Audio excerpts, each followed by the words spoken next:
Ceci est une photo aérienne de Barcelone. En la regardant, vous remarquerez que toute la ville est essentiellement construite en blocs de forme carrée. On les appelle les manzanas, un plan d'urbanisme ambitieux qui a été créé pour rendre les quartiers plus accessibles aux piétons et pour redonner de l'espace à la communauté. Pour cela, Barcelone doit remercier un homme en particulier, Ildefons Cerda. L'histoire raconte qu'à l'époque de l'Empire romain, Barcelone avait des murs construits et agrandis autour de la ville, que l'on peut voir ici bien plus tard, au XVe siècle. Regardez maintenant cette photo de Barcelone au tournant du XIXe siècle. Elle reste enfermée, désormais avec une citadelle forteresse pour réprimer toute menace et garder la ville captive. Barcelone ne pouvait pas s'étendre. Sa population a grandi pendant des siècles, mais pas sa superficie. Vers 1850, Barcelone comptait 856 habitants par hectare contre 400 à Paris, tout cela à l'intérieur des murs. Cela a, en retour, presque littéralement étouffé la ville. L'assainissement était déplorable, la mortalité montait et l'agitation régnait partout. Ils ont décidé d'abattre les murs à ce moment-là, et c'est alors qu'Ildefons Cerda intervient. Connu comme l'un des plus grands urbanistes de tous les temps, c'est lui qui a finalement conçu Barcelone. Voici le plan modifié de 1859 de Cerda pour l'expansion de Barcelone. Il a proposé d'unir la vieille ville aux villes voisines. Son projet a pris le nom d'Ajampou, qui signifie « expansion » en catalan. C'était l'idée originale d'Ildefons Cerda. Il a imaginé un quartier sans classe sociale, avec des blocs octogonaux, une cour intérieure et une population répartie équitablement, sans zone réservée aux riches ou aux pauvres. À l'origine, chaque manzana, nom espagnol pour pomme et bloc, devait être bâti sur 2 ou 3 côtés, avec 16 mètres de haut, 22 mètres de large et un espace vert récréatif entre elles. Comme ceci, un plan de 2 blocs de Cerda issu d'un livret de 1863. En observant Barcelone d'en haut, on constate que le plan Cerda de 1859 a fortement influencé la ville actuelle. Eh bien, en quelque sorte. Vous voyez, les manzanas que nous voyons aujourd'hui ne représentent pas totalement ce que Cerda voulait. Cela a été altéré par des influences commerciales et politiques. En fait, en 1872, on estimait qu'environ 90% des blocs étaient en violation de ces directives. Sur cette photo, en haut à gauche, se trouve la version originale de Söder, puis son évolution après manipulation. Les manzanas étaient souvent bâtis sur les 4 côtés des blocs, et non sur 2 ou 3 comme prévu. La hauteur maximale, d'abord fixée à 16 mètres, est passée à 24, diminuant l'espace des jardins intérieurs. En 1890, le bâtiment occupait en moyenne 70% de la superficie du bloc, contre 50% prévu. En 1958, le volume total d'espace sur les manzanas occupés par les bâtiments était passé de 67 200 mètres carrés, comme l'avait imaginé Söder, à 294 771. Toutes ces choses ont abouti à la photo, en bas à droite du bloc, que vous voyez ici. Et ce n'est même pas tout, les blocs n'ont cessé d'être encore plus construits depuis. Les pressions commerciales ont transformé les espaces prévus pour écoles, jardins et équipements civiques en parkings, commerces ou les ont laissés à l'abandon. C'est pourquoi sur des photos aériennes de Barcelone, on remarque le manque d'espaces verts et d'arbres. Il en reste encore, ne vous méprenez pas, mais ce n'est même pas proche de ce qui était prévu à l'origine. Même si cela a un peu changé en quelque sorte. Au début des années 2000, dans le cadre d'une coentreprise entre la ville de Barcelone et diverses banques catalanes, la fondation Proe Exemple a été créée dans le but de rétablir certaines des intentions originales de Cerda. L'objectif principal était de transformer les cours intérieures fermées sainement des manzanas en espaces verts publics.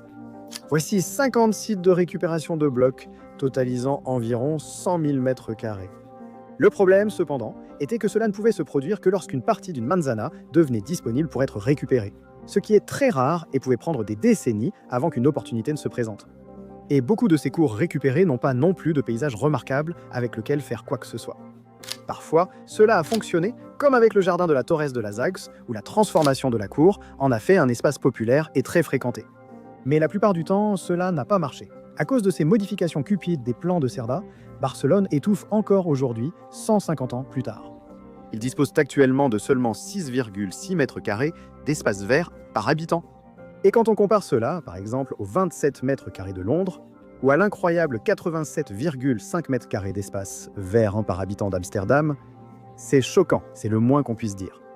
La ville de Barcelone a également la plus forte densité de voitures de l'Union européenne, avec 6 000 véhicules par kilomètre carré.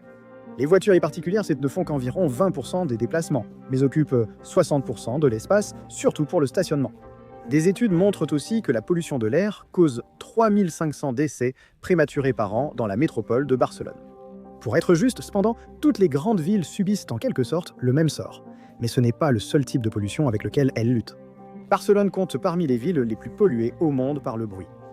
Environ 57% des habitants vivent dans des zones où le bruit dépasse les recommandations de l'Organisation mondiale de la santé, nuisant à leur santé.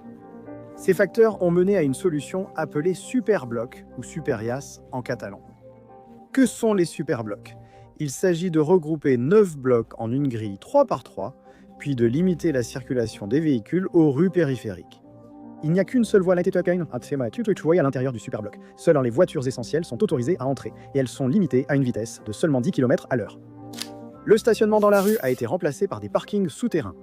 Ainsi, ces mesures rendent les rues intérieures accessibles à la marche, au vélo et à plus d'espaces verts.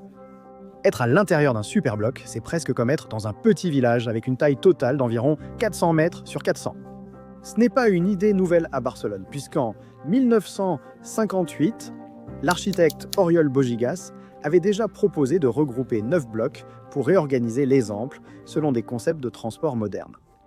L'idée a émergé à la fin des années 1980, alors que Barcelone préparait les Jeux Olympiques de 1992. La ville a engagé Salvador Rueda pour élaborer une solution visant à réduire les niveaux de bruit au seuil internationalement recommandé de 65 décibels. Il a noté que le bruit venait surtout du trafic de transit dans les quartiers résidentiels, ce qui devait être changé. D'où l'idée du superbloc. Le premier a été créé en 1993 dans le quartier d'Alborn, et depuis, 6 autres ont suivi. Les résultats, pour le moins, ont été incroyables. Prenez par exemple les 2 superblocs situés à Grafia. Une étude du quartier avant et après les superblocs a montré une hausse de 10% des déplacements à pied et de 30% du trafic vélo, tandis que le trafic des véhicules a baissé de 26% dans la zone et de 40% à l'intérieur du superbloc, ou le superbloc de Sant-Antoni. Depuis sa mise en place, il a éliminé 82% des voitures qui circulaient dans la rue.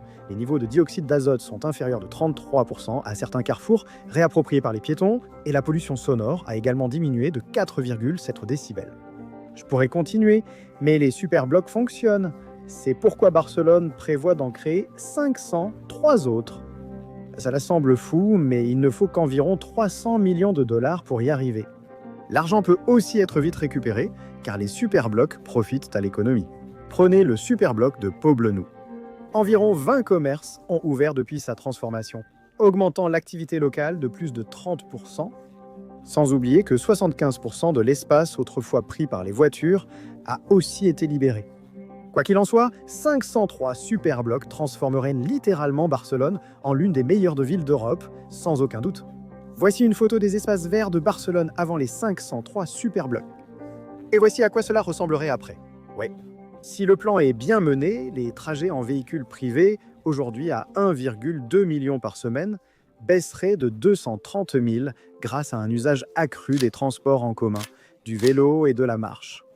Jusqu'à 60% de la voirie pourrait ainsi être libérée pour l'espace public et les infrastructures vertes, ce qui sauverait des vies. Une étude de 2019 montre que la mise en place des 503 superblocs à Barcelone éviterait 667 décès prématurés liés à 5 facteurs. Mais rendre la ville plus verte la rend aussi plus chère. C'est la gentrification verte. À chaque superbloc, la zone se gentrifie, les habitants y sont déplacés et l'argent étranger arrive. C'est un problème qui fait encore l'objet de recherches, mais qui doit être résolu pour que Barcelone puisse atteindre son plein potentiel. Merci d'avoir regardé.